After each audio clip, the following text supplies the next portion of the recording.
AI 기반 공시 뉴스를 분석하는 시간입니다. 도움 말씀에 타키온 뉴스 조우진 대표와 함께합니다. 대표님, 안녕하십니까? 어서 오세요. 안녕하세요. 오늘 시장에 영향 미치는 뉴스와 공시들 먼저 체크해 보도록 하겠습니다.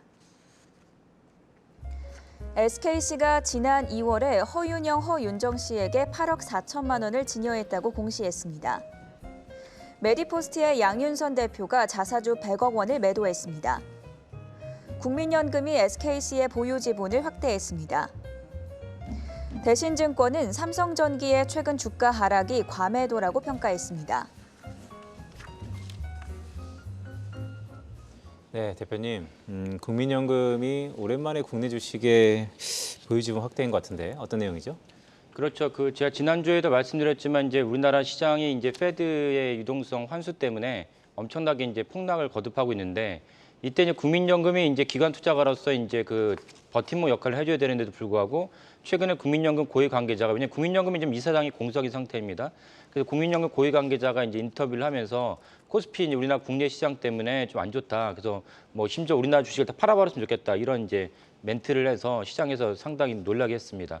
국민연금의 기조는 그런 거죠. 어차피 이제 우리나라의 전체 인구가 줄고 있기 때문에 향후 20년 정도, 30년 정도 지나면 이제 국민연금을 통해서 국민들에게 지지해야 될 지원을 지급해야 될 금액이 주니까 안정적으로 자산을 운영해야 된다는 측면에서 최근에 그런 멘트를 한 것으로 보이지만 그런 이제 페드가 이제 유동성을 환수하지만 유동성 환수가 뭐 언제까지 이루어지겠습니까? 그래서 이런 저점 국면에 예전에 코로나 사태 때 이제 우리나라 주식이 이제 그때도 급락을 했을 때 국민연금이 이제 버팀목 역할을 하면서 국내 증시도 살아나고 국민연금도 이제 수익률이 향상됐습니다. 이런 맥락에서 이번에 급락도 국민연금이 그런 역할을 해줘야 될 텐데 불구하고 국민연금이 하지 않았습니다. 근데 이례적으로 국민연금이 이제 SKC의 이제 지분을 갖다 확대했습니다. 그래서 10% 넘는 지분율을 올렸는데요.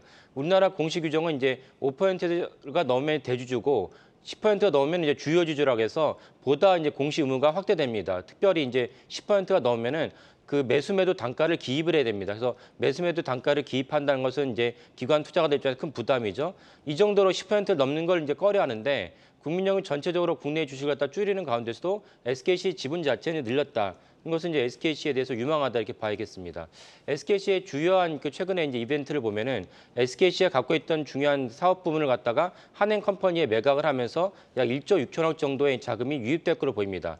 그럼 이렇게 유입되는 자금을 갖고 SKC는 기존에 이제 주력 산업으로 삼으려고 하는 성장 산업으로 삼으려고 하는 이제 2차 전지 반도체 부문을 갖다 확대할 예정입니다. 그래서 이렇게 국민연금이 체질을 받고 있는데 SKC가 체질을 받고 있는데 체질을 변경하는 것을 국민연금이 긍정적으로 보고 장기적으로 투자했다 이렇게 전망이 됩니다.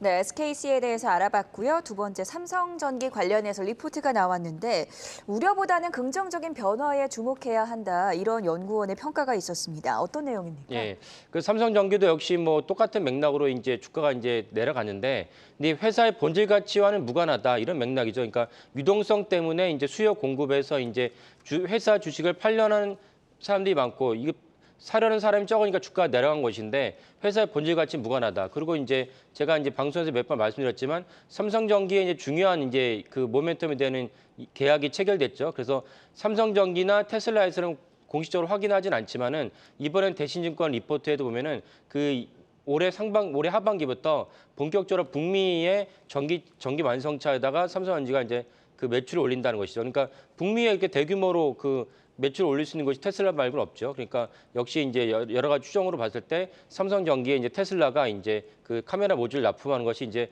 확인되고 기정사실로 이제 받아들여집니다. 그러니까 카메라 모듈은 이제 기존에 있던 카메라 모듈도 납품을 했었는데 기존에 있던 카메라 모듈은 100만 화소에서 500만 화소로 뛰게 됩니다. 그만큼 이렇게 화소가 퀄리티가 높아지면 그만큼 단가가 높아집니다. 참고로 테슬라는 이제 전기차이기도 하지만 자율주행차입니다. 그래서 자율주행차이기 때문에 차량의 외부 피사체를 갖다가 인식을 해야 되는데 인식하는 방법이 여러 가지가 있습니다. 라이다도 있고 뭐 레이더도 있는데 테슬라는 이제 카메라 모듈을 써서 그 외부 피사체를 인식을 하면서 자율주행차를 갖다 이끄는 것이 테슬라의 전략입니다. 각사마다 전략은 다 다르죠. 근데 테슬라는 그런 방식의 전략을 채택했고 그런 점에서 한번 그 카메라 모듈 납품하게 되면은 이 카메라 모듈은 계속적으로 납품하는 공산이 크다. 그리고 테슬라가 전체적으로 그 세계 시장에 안 쳤지만 테슬라 자체의 이제 판매 대수는 올해 뭐 최소 50% 어떤 그 추정 기간은 100% 정도 테슬라의 매출이 그 올라갈 것이다. 테슬라의 차량 생산이 올라갈 것이다 예측을 합니다. 그러면 그만큼 이제 테슬라에 납품하는 삼성전기의 이제 카메라 모듈 부분도 사업이 확대될 것으로 전망합니다. 이런 거 종합적으로 봤을 때 대신증권에서는 이번에 주가 하락은 과도하다. 이 때문에 이제 오늘 리포트를 내면서 시장에 그 시그널을 갖다 제시한 것으로 이해가 됩니다. 네, SKC에 이어서 삼성전기까지 확인해봤고요. 지금까지 타키오 뉴스의 조호진 대표였습니다. 고맙습니다. 예, 감사합니다.